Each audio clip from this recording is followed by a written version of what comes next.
Greetings and welcome to Rant and Rank, the show where we rant about and rank, whatever bands we choose to do. We use the very scientific very scientific method of our opinion. God, I really butcher these. It's reading them right beforehand and then being like, oh, I'm not going to read it off. That's why I butcher our openings. Anyway, welcome to Old Drunken Discography Rant and Rank. With me today, I have the Sultan of SWAT, Jason. The Colossals of Clout, Ed. Boom. And for the first time on the show, the Titan of Terror, Tim. What's happening? And let's not forget Joe, the only kid in the Sandlot that Hercules the dog was scared of. That's right. Hey, I gotta say though, Joe was nice to Jason in this one. Usually you're meaner. Well, you're not meaner to both of y'all, but after last time, I'm prepared now. I toss it up. Sometimes I'm nice to one of you. Sometimes I'm mean to one of you. Sometimes I'm mean to both. We got to, I keep you on your toes that way. I can't wait to see what straw I drew. That's right. You got a nice one. You were the Titan of Terror. Oh yeah, you got alliteration. Okay. We do have a new segment today because we have a guest with us, and our new segment is shameless self-promotion. So Tim, tell us who you are. Tell people where to find you. All that good stuff. Sure. My name's Tim. And I'm currently located deep inside a bunker inside of my living room.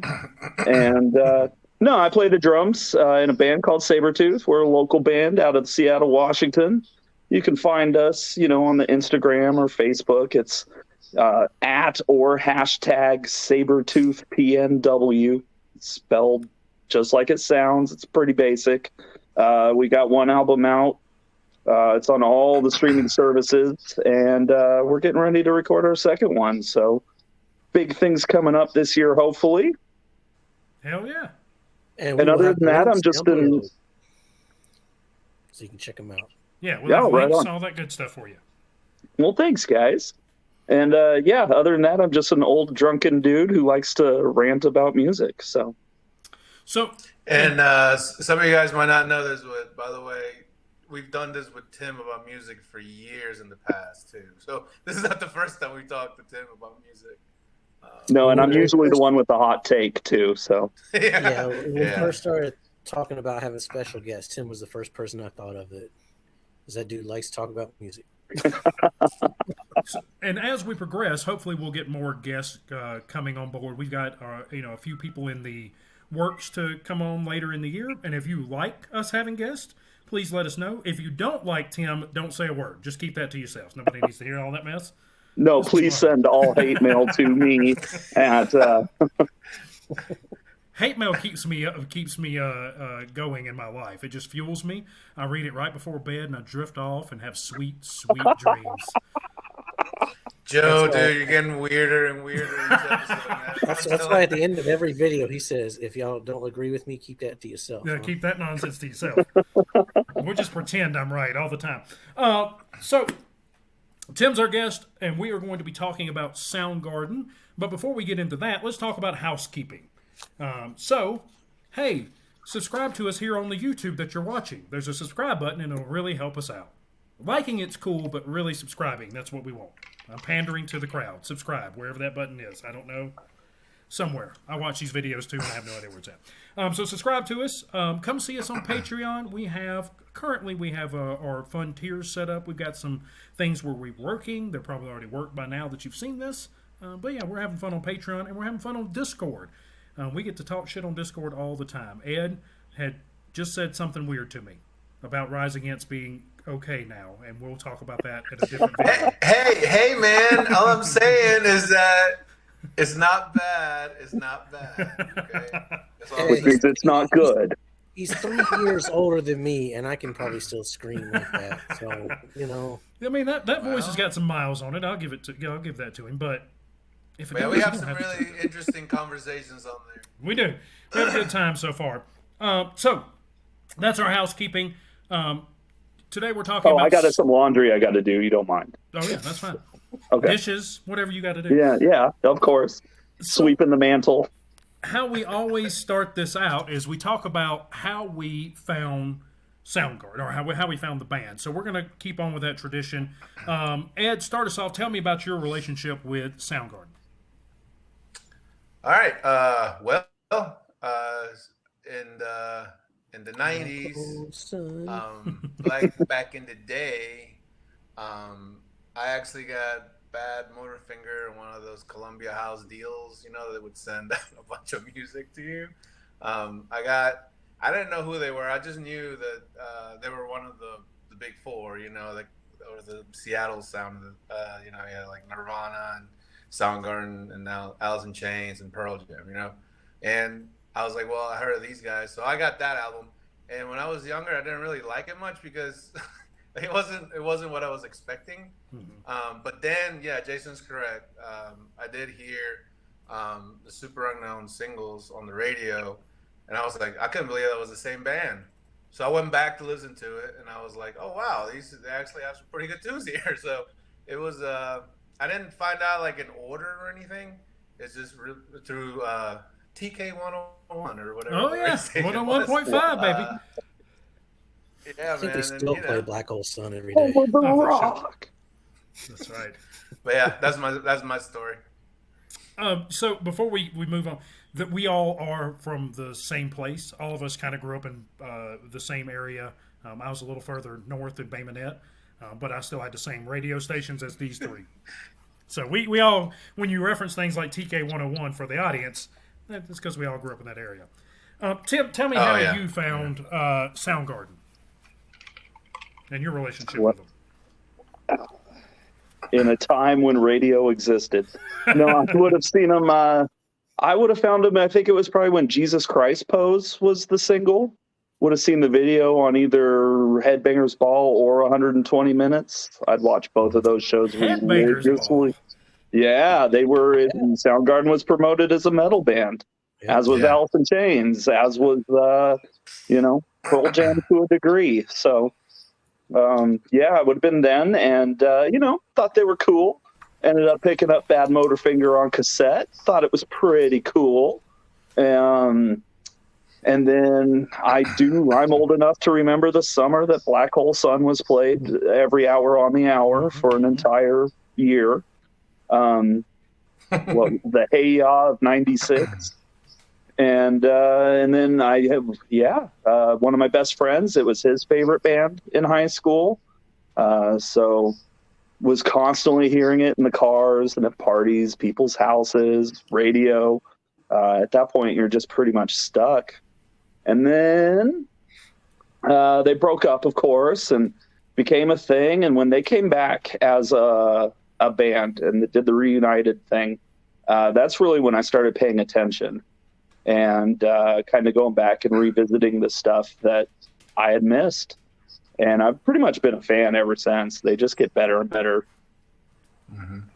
as I get older. So, but it's been a long journey, 30 years. So, Jason, talk to me about your relationship. I mean, mine was the same. I remember me and my friend Michael in Pensacola. We used to stay up super late watching 120 Minutes, and they played Rusty Cage like all the time. Oh yeah, Michael he would go out and get cassettes of bands. That's how we got Green Jelly and, I guess Green Jello now or whatever. Or no, they were Green Jello then.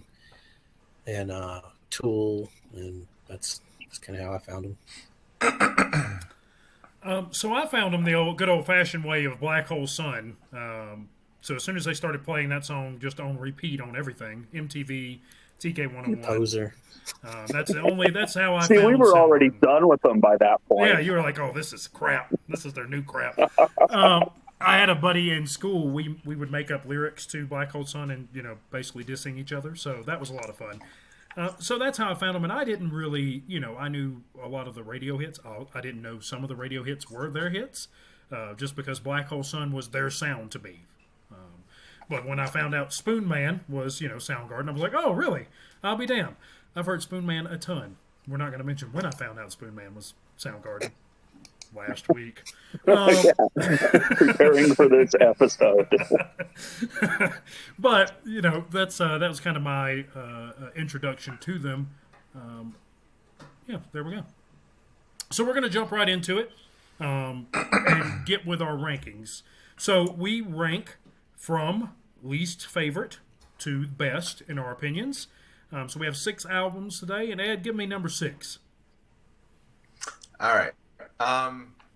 Well, for number 6, in my opinion, I'm gonna pick King Animal. All right. Now, I am picking this album for number 6. Well, first of all, it's a little too melodic for my taste. I hate it when things are too melodic. And no, I mean it's just not. There you go. It's not. It's just not like I think we got into this also when we talked about Zeppelin. It's just not the sound that I'm used to with Soundgarden. You know, Soundgarden is just one of those bands you expect the sound from. Now, if it was the band that he was with with Tom Morello, what's the name of that band? Audio Slave. Yeah, I would expect something like this from Audio Slave. And it's not a bad album. It's just not. I don't think it fits what they've been doing before. That's my opinion. Okay. All right. Tim, number 6. And I thought I'd have the hot takes. Go ahead, surprise us again. Yeah, right off the bat. My number 6 is going to be Ultra Mega OK. Not because I think it's a bad album. Really just because something had to be number 6. I think it's an amazing album, actually. I've got it right here. It's Beyond the Wheel, man. That's such a good song. And for a debut album, I mean, it's just, yeah, it's such a nice. good such a good album. So, but we got to start somewhere, and I think they just get better. So we're going to start with Ultra Mega OK. All right. Jason, give me number 6. Well, my number 6 is Ultra Mega OK as well, but I don't think it's a good album. I don't think it feels like a Soundgarden album. I think they were still trying to figure out. I mean, Flower is a quintessential Soundgarden song. They kept that sound throughout the entire career. Yeah, I mean, I've got Circle Power's a good one. Flowers, I like the start-stop riff. Nazi Driver, that one's got the Flower one too. So, but they brave as fuck putting something like 665 and 667 on a debut album. Like, yeah, this is not Sonic Youth. I'm following right along with you at number 6, Jason, for Mega Ultra OK. Ultra Mega OK? Whatever, Ultra Mega OK. This is not a good album. This is a bad album. It has 2 good songs on it. Circle of Power and Head Injury are good songs. Everything else is just okay. And/or Racket. My notes for this is not a big fan of this album. There are a few songs that are pretty good, but just a poor first album, in my opinion. Great music, just weird vocals and music put together. So it sounded like we were at odds. Beyond the Wheel. I mean, even Smokestack Lightning. I wanted Smokestack Lightning to be a good song. And my note is, I think I can see why this song is kind of what may come from them when I was first listening to it. I was like, Smokestack Lightning, this is what they are going to become at some point. This is just their first try at it. But I just get Beyond the Wheel, and I was like, my notes for Beyond the Wheel are, so we're trying to be dark here. Gotcha. I don't mind his wailing. This is more of that Chris Cornell voice, I know, but I just don't care for the song. To me, it was all over the place for this. I just think it was an album at odds with each other. Yeah, like I really like the music, but it just doesn't sound like Cornell hadn't figured it out yet to me. Yeah, it was. I think they were both just standing on an island on their own. The music and then Cornell were just on islands of their own, and they were like, "Oh, I'm good at this, and I'm good at this. Let's just put it together." Personally, that's my opinion of it. Tim, give me number 5. Number 5, Louder Than Love.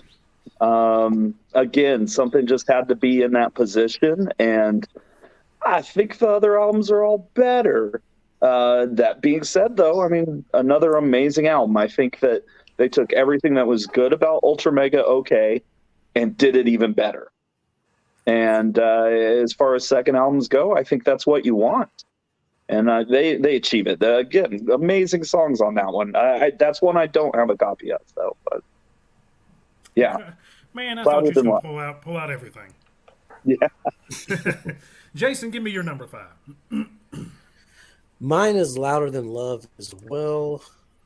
Look, we don't know each other's picks to begin with. We don't talk about them. Nope. Yeah, So, just in case everybody. This one's again, it's not quite there yet, but it's a lot closer. Chris's vocals are more defined, I think, on this one. Ugly Truth is great. Uncovered is good. Big Dumb Sex is a really good Soundgarden song. It sounds like Soundgarden, but the lyrics are just kind of like, what? Hands all over. They do have punky joke songs though. In these Full earlier on albums. Kevin's mom. Yeah, yeah, dude. I mean, it's great You though. gotta keep because- Ed away from those mom songs now. That's right. No, it's And one great of the because best again, publishing companies too. In One Ear and Out Your Mother. You can't go wrong. exactly. But it's great too because you can see the progression of the songwriting is what I was going to say. Like you really do with this band too. I think we also talked about Nirvana, but Soundgarden kind of follows that too. If you listen throughout. Absolutely. My number 5 is King Animal. Ed, you're not wrong, except for the melodic. The reasoning is a little weird for me. I don't necessarily like when Soundgarden goes real heavy, or too heavy. Like I said, with the real heavy music and his vocals not matching up very well. But I think this may be just a touch too soft for what. Yeah, soft is probably a better word for it. I just didn't like it, and for a Soundgarden sound. And I don't know if it was the hiatus and them doing all the side projects and then coming back with that baggage that they had. His voice really reminded me of like when he sang with Audioslave, like especially in that first opening track. It sounds like he sang with Audioslave. It didn't sound like when he sang with Soundgarden previous. So Yeah. I don't know. Puppy. Yeah. Huh. Well, age and vocal surgeries might do Yeah, that. it might have something to do with it. Yeah. But my thing is, Jason, are you hearing this, Jason? Are you hearing this? You don't want to put King Animal down again. Exactly. My note is basically the side projects may have brought something influenced it to make it not necessarily a Soundgarden album, which surprisingly I would have told you would have been a good thing that it wasn't necessarily a Soundgarden album. But I do not enjoy this one. I think they By Crooked Steps is good. I think Tari is good. Low Lights for me, 1,000 Days Before, Worst Dream, Eyelids, Mouth. Everything else is just kind of fine on it. Wow. Ed, give me number 5. For number 5, I'm going to go with Ultra Mega OK. Now, I did read online that the reason this is titled this is because they thought the album was Ultra Mega and then the production was just okay. So that's I swear, look it up online. That's online. And I don't Who know. produced this? Was this Jack and Nino? It's 88. So it was, Ultra Mega, I think was. Yeah. might have been. But they did not like the production on it, from my understanding. Which is All your understandable. bands not liking production. Jack and Dino usually does really good. That's the same guy that did Bleach. Yeah. But Flower is a good tune. My notes I have is a debut after their EPs. You can definitely hear the metal influence on this one, obviously. But yeah. Jack and Dino did not record it. Oh, he didn't? No. Okay. Some dude named Drew Canulet, Can you let? according to the internets. Okay. But anyway, Another thing that I got down is that his voice, I think, it's like you start to hear that wailing of his voice, that pitch that he gets to, that nobody can cover this band, man. Like it's impossible. Very true. Very true. And it's mainly because of him. And by the way, I was gonna throw a little side note here. I don't know if you guys have seen the videos online of Chris Cornell and Chester from Linkin Park singing together. But no, man, I'm telling you, I have not. if you have not, it is amazing. Like it really is.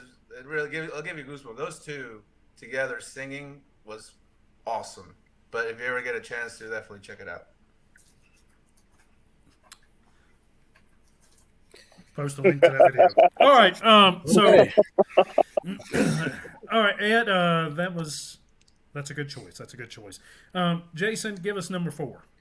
This is gonna be my hot take now. Uh-oh. I'm putting down on the upside. Oh my, my. Why? That's pretty low. The single. This is one of those. Yeah, the singles are good. That's about it. To me, this is the slow Soundgarden you guys are talking about on King Animal. Zero's good. I like Switch Opens. The Dusty opening riff is good.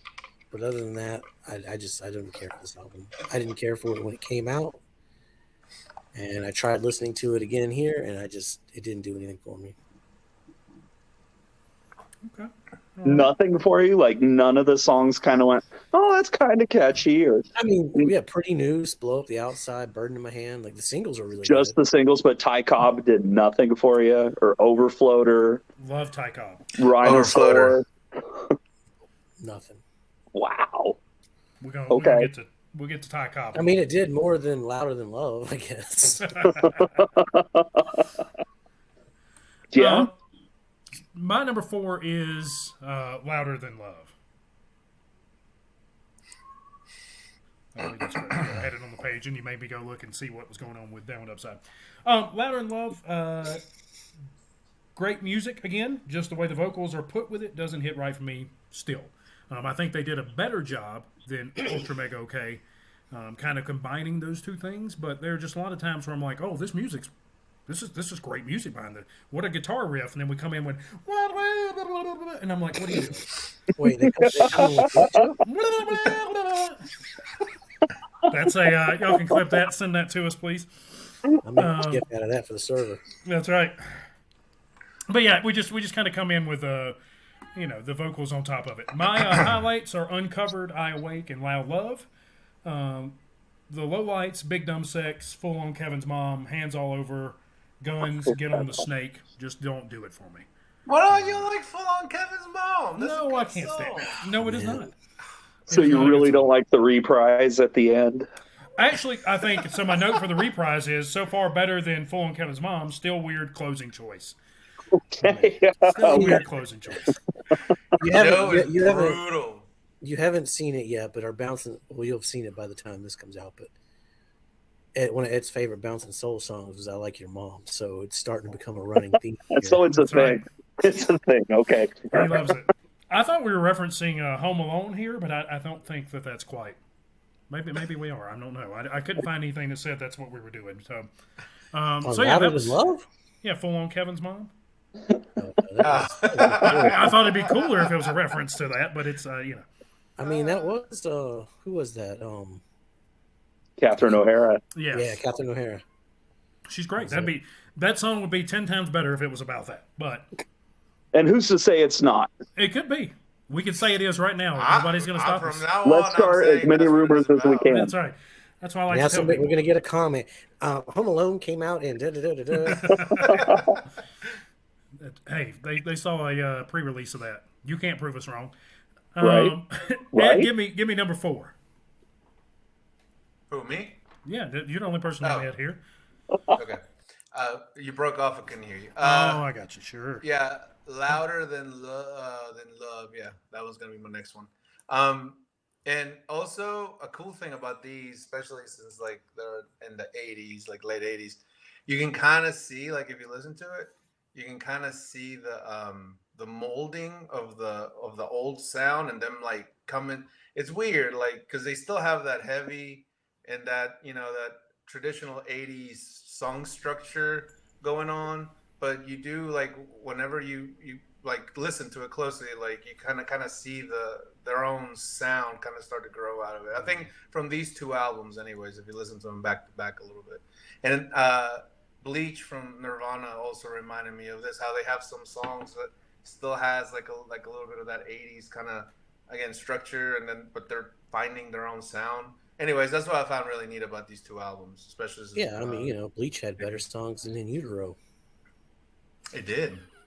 And that's just what 1990 was. All these, everything was trying to find its voice, and the underground is bubbling. Yeah, and it's great to hear it, to watch it. Like, if I mean, honestly, I haven't heard these albums in a long time. If ever. Like, I think, Louder Than Love, I haven't heard in forever. But now, like, having heard all the discography, you can kind of see the flow of it. Anyways, I got That is this one thing about, or fun thing about doing this, is we get to hear all this shit. The unfun thing is, if you don't enjoy a band, they're still going to play on your like Apple Music favorites mix. Like I can't tell you how many times I have listened to a song off of Lights and Sounds from Yellow Card just keeps popping up, and I'm like, stop! You know I don't like the Lights and Sound. You can't give it like a thumbs down, like a never play this track it just again or keeps something. going. I had to throw a thumbs out for Jason. Favorite tracks of this one is Big Dumb Sex. I like that one. Full on Kevin's Mom, I think is awesome. Hands All Over. I like Hands All Over. Are you just naming all the songs that I don't like? I think no, you just don't like all the good songs. I know. And one thing I will say though, it's a tradition with Soundgarden. This album could have been a little shorter. It's just could be shorter. It's just they have that long song thing happening, and which is great, you know. But I thought it was a good album, but I'm putting them over here. Well, I can't wait to make you guys sit through the entire Sonic Youth discography. That's fun. Tim, give me number 4. Okay, so going into number 4, the criteria I had for picking these albums, because I haven't heard a number of them in a number of years either, and so I kind of went with how it made me feel. And out of all of these albums, number 4 was the one that I actually felt sad at the end of. And that's why it's number 4. And I'm going with Super Unknown. Okay. The songs are great. Like there's like no complaints. Like I easily could be anybody's number 1 album. But I think Chris probably hit the pinnacle of his songwriting. This is really where he found his songwriting voice. Mm-hmm. Yep. And you can hear it throughout the album. But, you know, one of the things that really makes Soundgarden special is it wasn't just the Chris Cornell show. They all wrote incredible songs. And amazing. And the Matt Cameron songs and the Ben Shepherd songs, like they all just wrote really good stuff. So I have nothing bad to say about this album, other than, you know, I could go the rest of my life without hearing the singles again. But other than that, like if they come on, fine. There's worse things, so it could be worse. Linkin Park. It could be. It could be a number of things. Hey man, leave Chester alone. I've got a really bad taste joke about that I'll tell you guys afterwards, but it is not for the air. But yeah, number 4, like you know, and again, like from this point on, they could all be number 1, like really, and I could see the argument for any of them being number 1. So my hot take is Super Unknown's number 4. That's a hot take. That's a hot take. Yeah, that one's low for you there. Yeah. I'm not going to. Usually, I give you like people a lot of shit for putting things in there. For Soundgarden, you can put any of these albums in any of these places. It doesn't really do a lot for me because I'm kind of with Ed. I think if you took 5 songs off each of these albums, it'd make them way better. I think they would be a lot more concise and something better for them. Well, when I put on the greatest hits and you know these songs from Super Unknown come on, like they're fine. Yeah, I think they're. I'll kind of get to some of that. And I will say, of course, you know everybody loves the snare sound in Black Hole Sun, but that thing is all over that album. My personal favorite is in My Wave. Like that snare crack, so good. Mm-hmm. My number 3, I'll start us off on this round, is Down on the Upside. I do like quite a few of the songs off this album, which makes it worse. The bad songs become worse because of that, which is kind of my Soundgarden story. I think they have amazing songs on everything, but the ones that are not the amazing songs are generally just really bad because of it. But songs like Pretty Noose and Dusty, Bull of the Outside World, Tighter and Tighter, Switch Opens, Overfloater, and Ty Cobb, I think are great songs. I think they have some really strong things there. The other one, like Apple Bite, Never the Machine Forever. It starts off pretty good, but I do like how he finishes that song. So that's good. I apologize for the puppy howling in the background because it is bored. Boot Camp, it turned out pretty good. They have a weird thing about closers. Their closing tracks are generally not their strongest, so they kind of leave you like waiting. So anyway, that's my number 3. Ed, give us yours. I am going with Down on the Upside. I think Y'all gave me shit for putting number 4, but y'all just follow right I didn't along. give you shit. Okay. No, it's not as. The only reason why it's down here because it's not as good as the other two. That's the only reason why. The last 3 after these, I mean, I could pick a song here and there. I like them, but not as much as these last 3 that are coming up. And this is just honestly, like Tim said, these can switch. Like, and they have all these songs are bangers, man. They're pretty news, and also it's a little bit slower, I think, than. It's just a different direction. I think it said more than anything than Super Unknown. But you have Blow Up the Outside World, like Joe said. I like Overfloater. I don't know what Jason doesn't, but I thought it was that's a good tune in this. They have a lot of tunes in this one that are really good. So that's my pick. All right, Tim, number 3. Well, I guess I'll just keep the train a rolling. It's going to be Down on the Upside. So you should have been number 3. You'd have one more, Jason. You'd been right there with us. This one and the next one did shift quite a bit, and I really made this decision today. I love Down on the Upside. Considering how this band ended, Pretty Noose can be difficult to listen to, and yet I still really, really like it. It's a really good song. Yeah, Blow Up the Outside World, Burden in My Hand, Ty Cobb, like the whole album, Tighter and Tighter. It's an amazing song. Overfloater, Rhinosaur, Dusty. I mean, yeah, if this was their last album, it would have been an excellent way to go out. It's also their first real post take over the world album. And when you're put in a position like that where the record company's throwing a boatload of money at you to write another Black Hole Sun, they instead just kind of went in and did their thing. And it's one of those albums that I can't say anything bad about it. It just keeps growing and growing. But it only grows to number 3. It is a repeat album, but the more you listen to it, the more you're like, wow. Oh yeah, and especially in this day and age of headphones, a lot of rewarding stuff in that mix. Yeah. Jason, give us your number 3. My number 3 is King Animal. I don't understand why you guys didn't like this one as much. That's shocking to me. It's not good.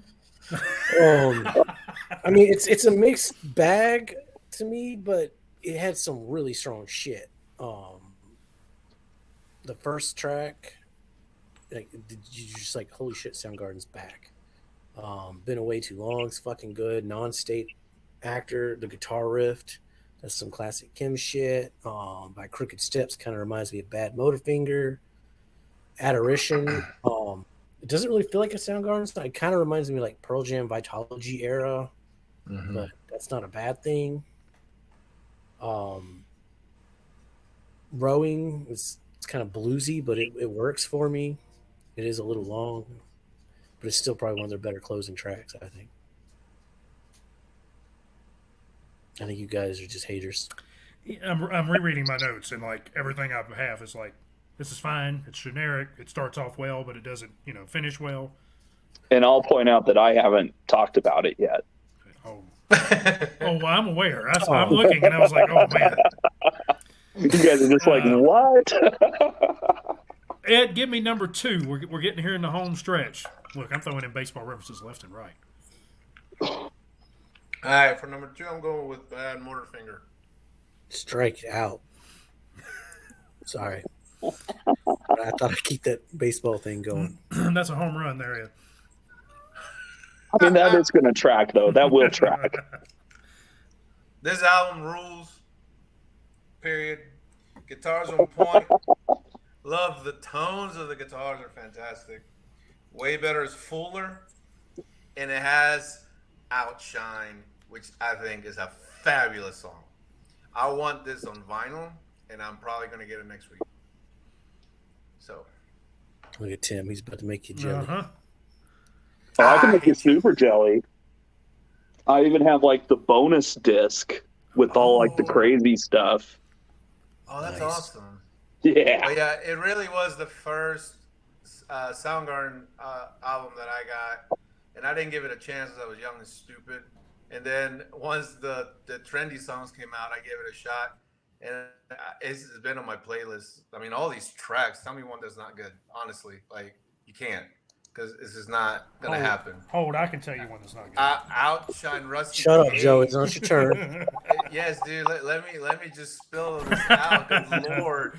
I mean, all of these are just bangers, and they are fantastic. And in Apple Music, their logo actually swirls. Mm-hmm. It does. So that's cool. You know, I like interactive covers.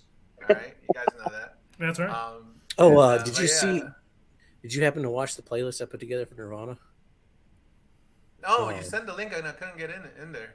But on YouTube, if you look at our playlist, I think you guys had "Drain You" as the second video I added, but it has the baby like floating in the water in the video. No way. It looks So cool.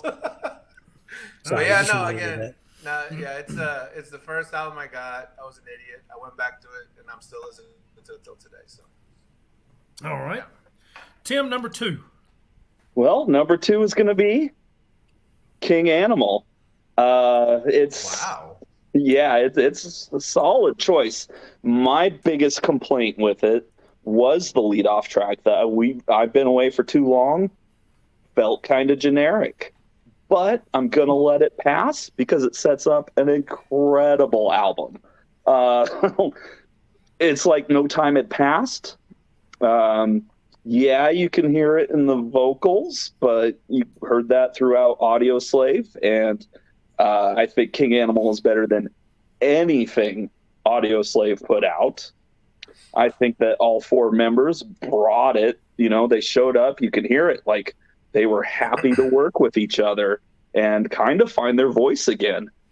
And I think that they not only contributed to the overall catalog, but like enriched it. It's man, every song on here: Blood on the Valley Floor, Black Saturday, Halfway There, Bones of Birds by Crooked Steps. I mean, Rowing is an amazing album closer. It's one of those just like the song's done, but it's still going. And I was all about this album when it came out. This was one I had not heard in a little while, and revisiting it, preparing for this, just got me super excited to deep dive back into it. It's a fantastic album, and I highly suggest you give it another listen. It does. I think I'm going to. It has the most frightening line out of all of them. Do anybody know what that is? 11 million clowns. I mean, okay. There are other ones that I think, again, knowing how that band ends, that there are probably some scarier ones. Yeah. But I see where you're going with that. Hey, if you say clown, I think Pennywise these days. So of course, I'm with you though. Like I never really cared for Audio Slave. I mean, it was kind of disappointing, wasn't it? Yeah, I never got into Audio Slave. I would have rather had. I think Joe and I were talking about this. We would rather have like the Soundgarden members get with Zach De La Rocha and start a band. That would have been good. yeah, that would have been badass. That would be like a death match I would love to see. Audio Slave versus, Zach Garden or whatever you want to call it.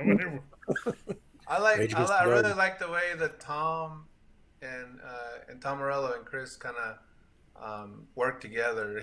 Tom did a good job of carrying his melodies with his guitar. He's fantastic at that, anyways.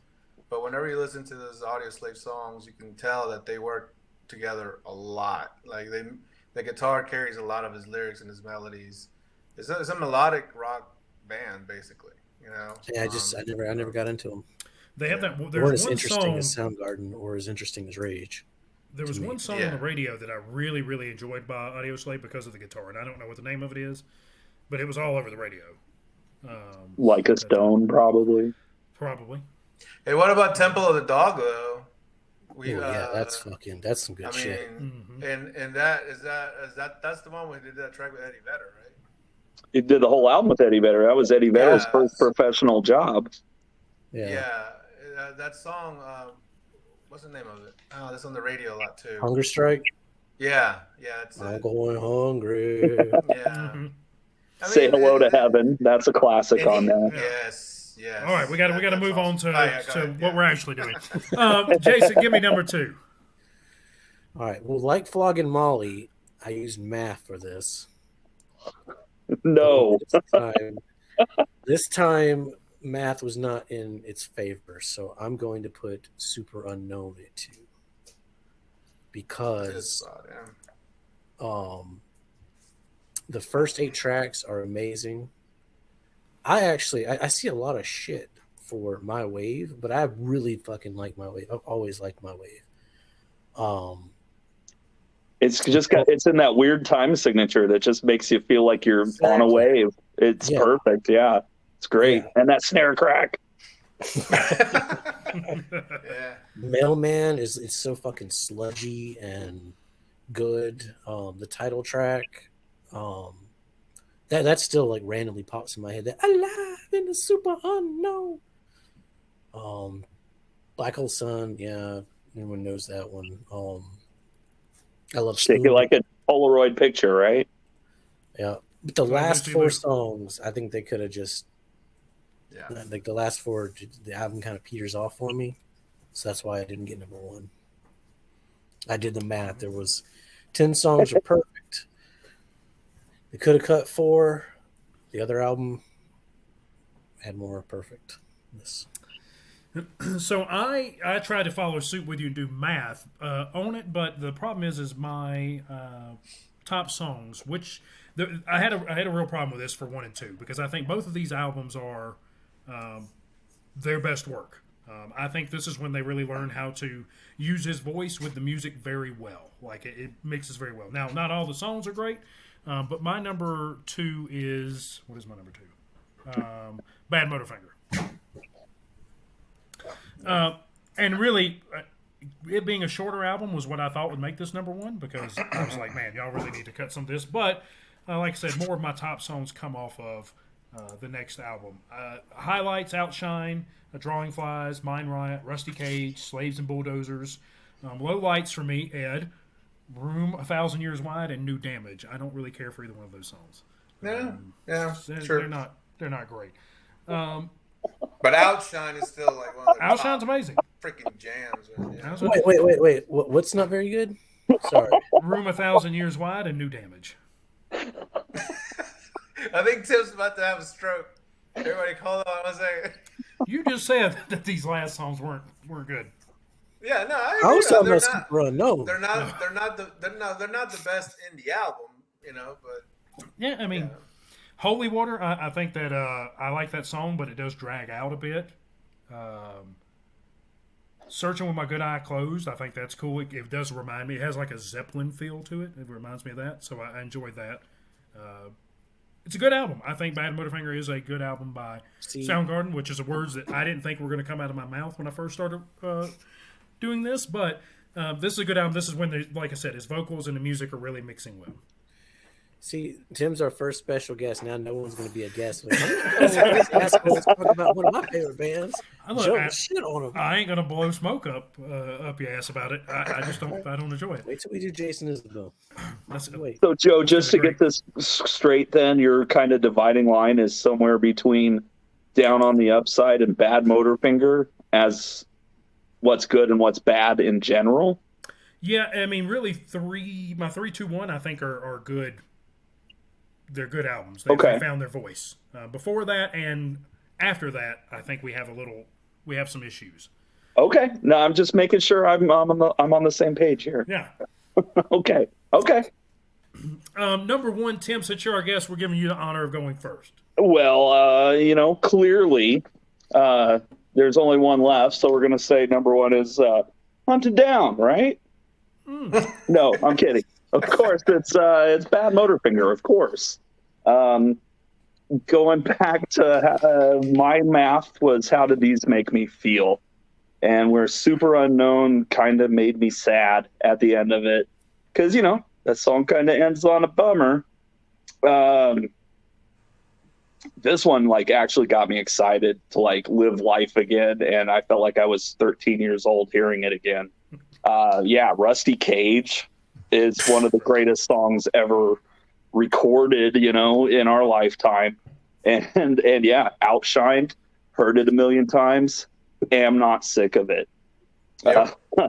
Searching with My Good Eye Closed, Room 1,000 Years Wide, Holy Water. Jesus Christ Pose is one. I was listening to that earlier, and man, it'll just make you run through a wall. It's so good, and that riff is so tight. I know it's not their most popular when it comes to sales or radio play. And all of these albums have held up really well. But this one is just, it's untouchable. Yeah, I'm going to just piggyback off here. Just go ahead and throw mine in there too. Yeah, it's too good. Not first like the other guys did. But there's not a bad, it opens and just keeps fucking hitting you. Mm-hmm. Bulldozers, Rusty Cage, the whole fucking album. Yep, is phenomenal. Drawing Flies. Come on. And his voice, Mind Riot. The way he sings, it's just amazing how you can hit those notes over and over and over again.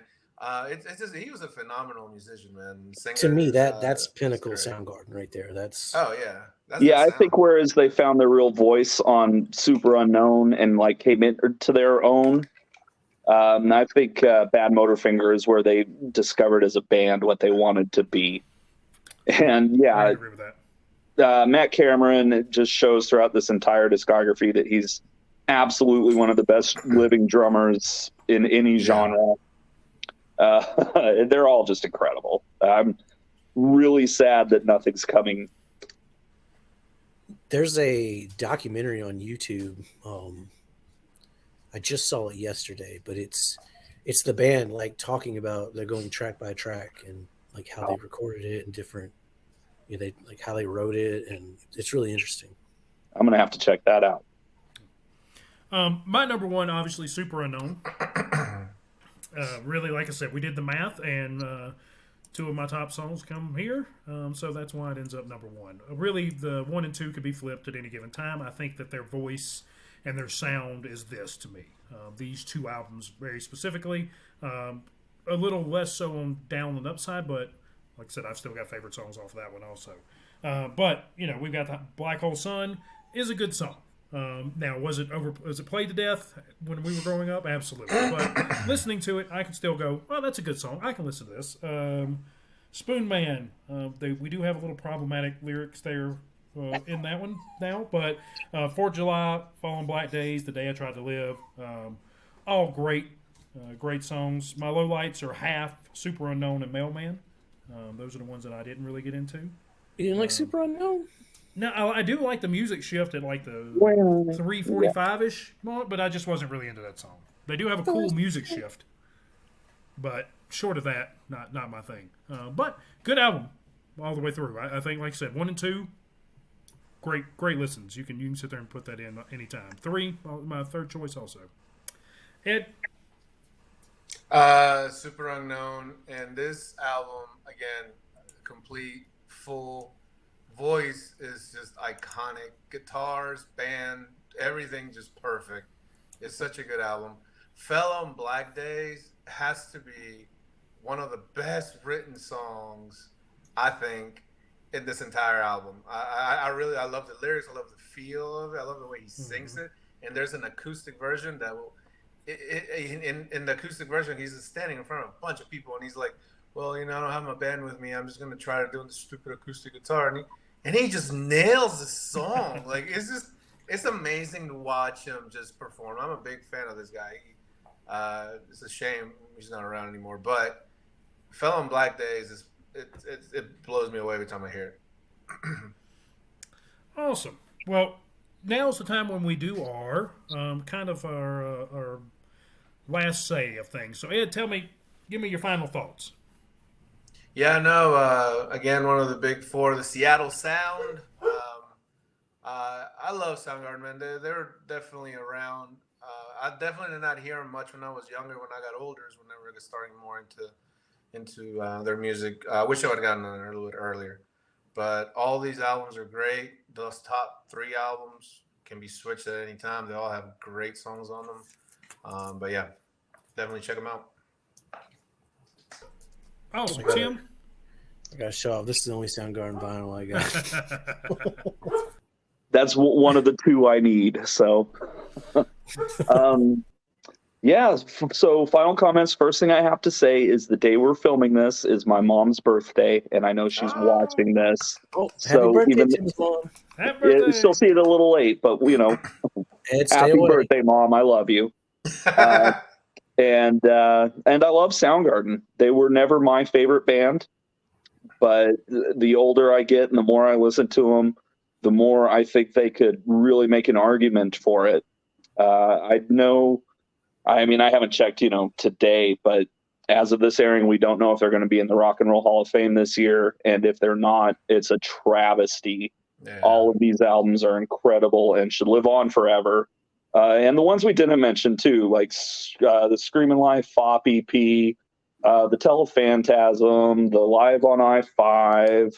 They've got so much good stuff. And then, you got Temple of the Dog and Audio Slave, the No WTO and Well Water Conspiracy and that band Pearl Jam. I think some people like them, but it's, it's all pretty good. And, I love this band. Of all of the grunge bands, I think they've aged the best and continue to age like a fine wine. Jason? Yeah, I just wish we had more. So do you think more will come out? Because I know there's the lawsuit, and I think we have at least demo versions of a final album. Wow, you guys know about that? No. I knew there were 4 or 5 songs. I didn't know they had the full.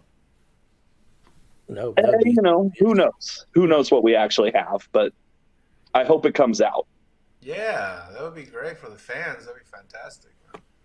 I would recommend my 4 albums, my 1 through 4.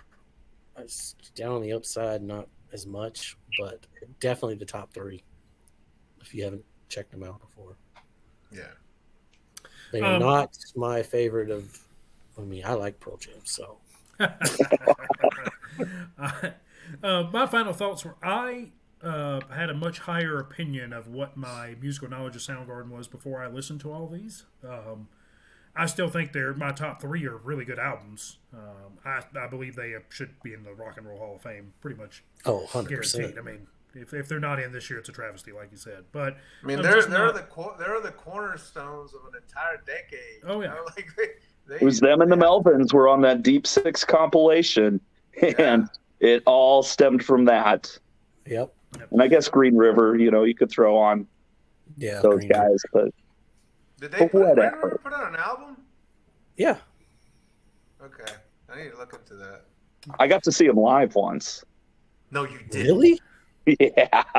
That's awesome. Holy shit. That is awesome. They reformed for 2 nights only to do the Melvins 25th anniversary shows. And I got to go to one of those, and it was incredible. Wow. I fucking love Mark. I love Mudhoney. I can't wait till we do Mudhoney. Yeah, it's pretty funny actually. Like living in Seattle, I've seen every member of Pearl Jam live, but I've never seen Pearl Jam live. You know, we need to have you and Joe Silva together when we do certain bands because your hatred for some bands is just fantastic. And I want to see you guys. We're not doing it wrong. We do the Chili What? Peppers, so we are not. That's right. Hey, look, if I can get through Count me in. Soundgarden, y'all can get through anything. All right, so there you have it. That's our definitive ranked albums of Soundgarden. We've done it by us, your favorite people on YouTube. Thank you so much for watching. We really appreciate every one of you. Shout out to Tim's mom. Happy birthday. Tim's Shout mom. out to Miss Pam. We appreciate you watching. That's my mom. Stay away, Ed. Make sure you like, share, and subscribe. And tell the ref at your kid's softball game. I mean, really tell him. Let's make a scene. Ask him, are you watching other people on YouTube? Are you blind? How could you make such a bad call? You're just like Jason on that yellow card video. Make sure the closed captioning is on. So tell your kids, ref. He'll thank you for it. And until we see you next time, stay safe, make good decisions. Good night. Peace.